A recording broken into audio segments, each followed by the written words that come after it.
मैं आपको एक ऐसी कथा के बारे में बताने जा रहा हूं जिसमें भगवान विष्णु ने माता लक्ष्मी को एक फूल तोड़ने के कारण नौकरानी बनने का शाप दे दिया। कथा के अनुसार एक बार भगवान विष्णु जी शेषनाग पर बैठे बैठे बोर हो गए और फिर उन्होंने मन ही मन पृथ्वी लोक के भ्रमण का निश्चय किया। वैसे तो कई साल हो गए थे उन्हें धरती लोक पर आए हुए, इसलिए वो अपनी तैयारी में लग गए। उधर भगवान विष्णु को तैयारी करता देख माता लक्ष्मी ने उनसे पूछा, स्वामी, आज सुबह सुबह कहाँ जाने की तैयारी हो रही है? तब भगवान विष्णु ने माता लक्ष्मी से कहा, हे प्रिय, मैं पृथ्वी लोक के भ्रमण पर जा रहा हूं। तब माता लक्ष्मी ने कहा, हे स्वामी, क्या मैं भी आपके साथ चल सकती हूं? फिर भगवान विष्णु ने कुछ पल सोचने के बाद कहा, हे देवी, आप मेरे साथ धरती लोक पर भ्रमण करने के लिए तो चल सकती हैं, परंतु आपको मेरी एक शर्त माननी होगी। उसके बाद माता लक्ष्मी बोली, हे स्वामी, मैं आपके साथ धरती लोक पर चलने के लिए कोई भी शर्त मानने के लिए तैयार हूं। आप शर्त तो बताइए। तब विष्णु जी ने कहा, प्रिय, मेरी शर्त के अनुसार आप धरती लोक पर उत्तर दिशा की ओर मत देखिएगा। उसके बाद माता लक्ष्मी ने विष्णु जी की शर्त की स्वीकृति दे दी और फिर दोनों धरती लोक के लिए प्रस्थान कर गए। सुबह सुबह जब माता लक्ष्मी और भगवान विष्णु पृथ्वी लोक पर पहुंचे, उस समय सूर्य निकल ही रहा था। रात को बरसात हुई थी, इसलिए धरती लोक का मौसम बड़ा ही सुहावना था।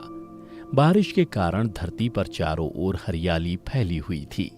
धरती बहुत ही सुंदर दिख रही थी। धरती की सुंदरता देख माता लक्ष्मी मंत्रमुग्ध हो गईं और इधर उधर देखने लगीं। धरती की सुंदरता देख माता लक्ष्मी ये भूल गईं कि उन्होंने भगवान विष्णु को क्या वचन देकर धरती लोक पर आई हैं।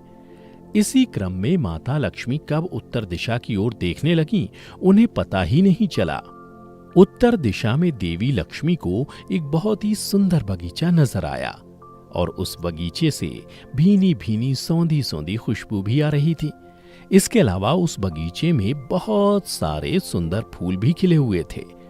उसके बाद माता लक्ष्मी बिना कुछ सोचे उस फूलों से भरे बगीचे में चली गईं और फिर उस बगीचे से एक सुंदर सा फूल तोड़कर भगवान विष्णु के पास पहुंची। परंतु भगवान विष्णु ने जब माता लक्ष्मी के हाथों में उस सुंदर सा फूल देखा तो उनकी आंखों में आंसू भर गए और उन्होंने माता लक्ष्मी से कहा, कभी भी किसी से बिना पूछे उसकी कोई वस्तु नहीं लेनी चाहिए।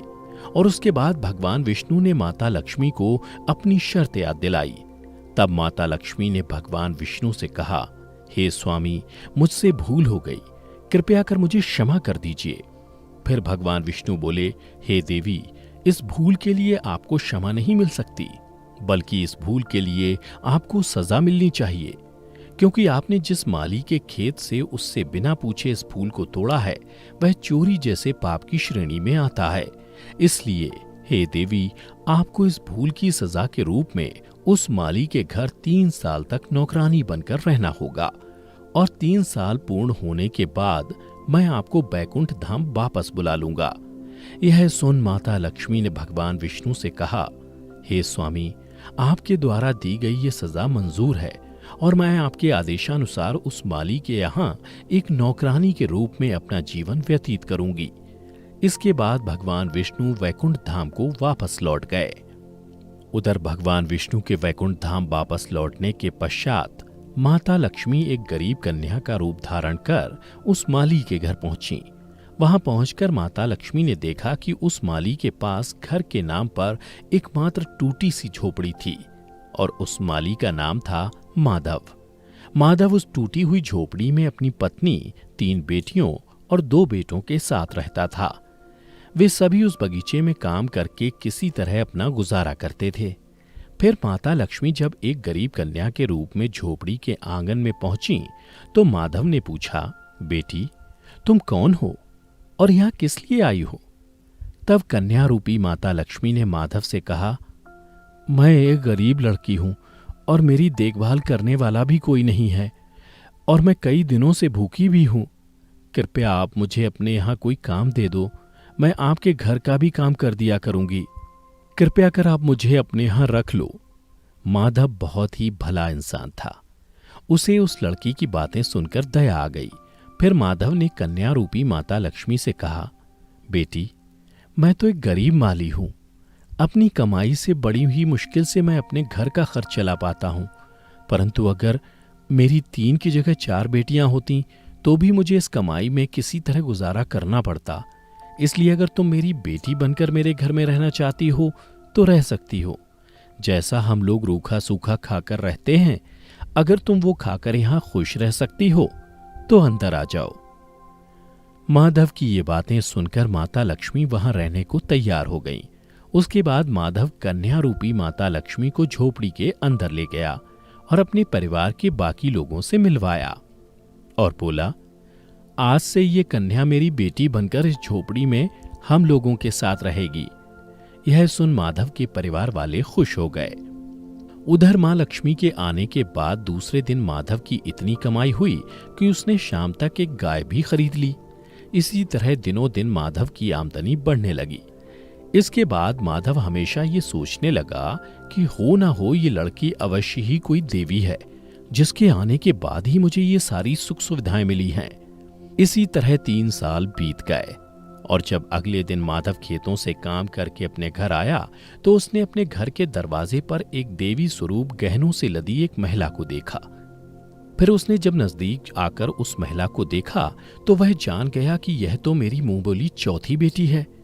और फिर उसे यह समझते देर न लगी कि यह महिला कोई और नहीं बल्कि स्वयं माता लक्ष्मी है। फिर उसने अपने पूरे परिवार को बाहर आने को कहा। बाहर आकर उसके परिवार वाले माता लक्ष्मी को देखकर हैरान हो गए। उसके बाद माधव ने हाथ जोड़ते हुए माता लक्ष्मी से कहा, मां, मुझे और मेरे परिवार को माफ कर दो। मैंने अनजाने में आपसे खेत और घर के काम करवाए। इस अपराध के लिए हम सभी को माफ कर दो मां। माधव के मुख से ऐसी बातें सुनकर मां लक्ष्मी मुस्कुराते हुए बोली, माधव, तुम बड़े ही अच्छे और दयालु व्यक्ति हो। तुमने मुझे इतने दिनों तक अपनी बेटी की तरह प्यार दिया है, जिससे प्रसन्न होकर मैं तुम्हें एक वरदान देती हूं कि तुम्हारे और तुम्हारे परिवार के पास कभी भी धन और खुशियों की कमी नहीं होगी। तुम्हें वो हर सुख मिलेगा जिसके तुम हकदार हो। इसके बाद माता लक्ष्मी विष्णु जी द्वारा भेजे गए रथ में बैठकर वैकुंठ धाम वापस चली गईं। तो दर्शकों, आपको हमारी ये कथा कैसी लगी? नीचे कमेंट करके जरूर बताइएगा। अगर कथा अच्छी लगी हो तो इसे ज्यादा से ज्यादा लाइक और शेयर करना मत भूलिएगा।